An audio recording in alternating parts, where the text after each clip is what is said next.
Hey y'all, it's Megan and we are sewing the beautiful Persephone bodice in this video. I am just sewing the bodice through step 4 and then I will link the other videos down below on adding the skirt, or if you got the romper add-on, I will also add that one in the description.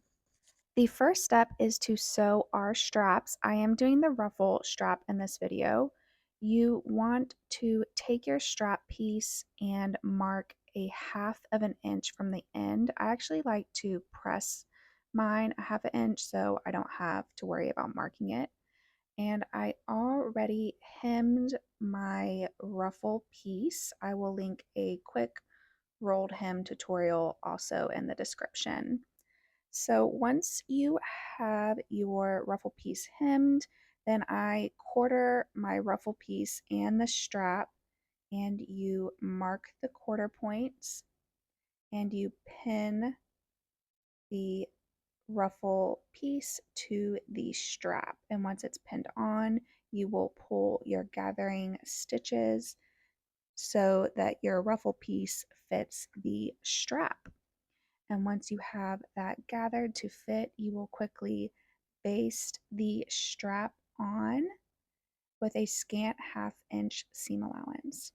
Once you have that basted on, you're going to take your lining or your second strap piece and you're going to put it right sides together so that the ruffle is in between the two strap pieces.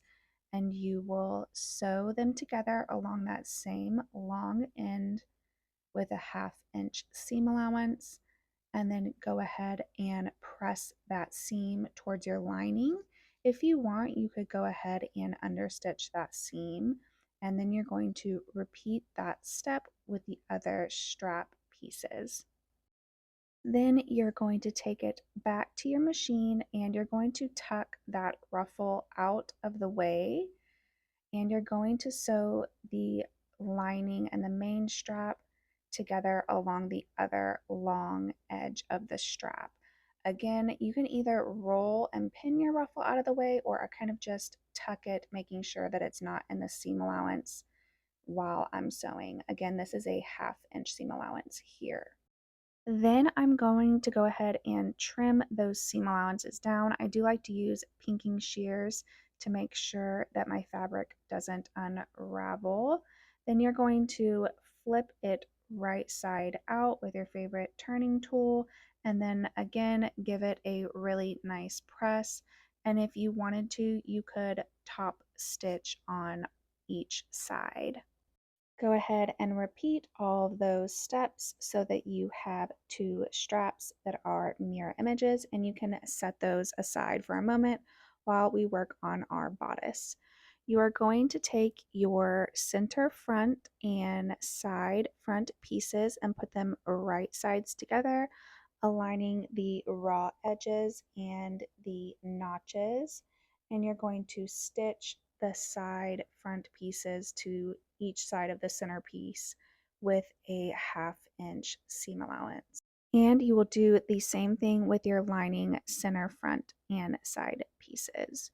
Then you're going to press your seams. You want to make sure you're pressing your main pieces and your lining pieces in opposite directions so that your seams nest nicely. So on my main pieces, I pressed that seam toward the side piece, and on the lining pieces, I pressed it toward the center piece. Once you have both of those ready, we are going to attach the back bodice. So with right sides together, make sure that your back bodice piece has the strap markings facing up and that curved edge is on the bottom.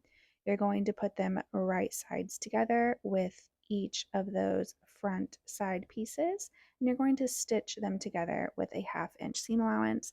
Again, after you stitch them, press the main seams toward the front bodice, and then on the lining seams press them toward the back bodice so that they nest together nicely, and also so when we sew the skirt or romper on later, the seams are going the correct direction. Now you're going to lay your main bodice out flat so it's right sides up, and we're going to attach our strap piece. So with right sides together, and if you did the ruffle, make sure the ruffle is facing towards the back bodice. You're going to align the strap piece along the seam at the center front and side bodice seam. Then you're going to take your strap and again make sure it's right sides together with the back bodice and align it with those strap markings on the back bodice. So make sure that your strap isn't twisted or anything, and that again, if you're using that ruffle strap option, that the ruffle is facing up like this. And then you're going to take it to your machine and you're going to baste the straps in place with a scant 1/2 inch seam allowance. And then now would be a really good time to try on your bodice quickly to see if you need to make any adjustments before moving on. After you get these straps basted, you can go ahead and set your bodice aside, and it's going to be time to construct either your skirt pieces or your romper bottom, whichever one you are choosing. Again, to finish them, the links will be down in the description. If you have any questions about constructing this bodice, you can let me know in the comments and I'll try to answer them. See you in the next video. Bye.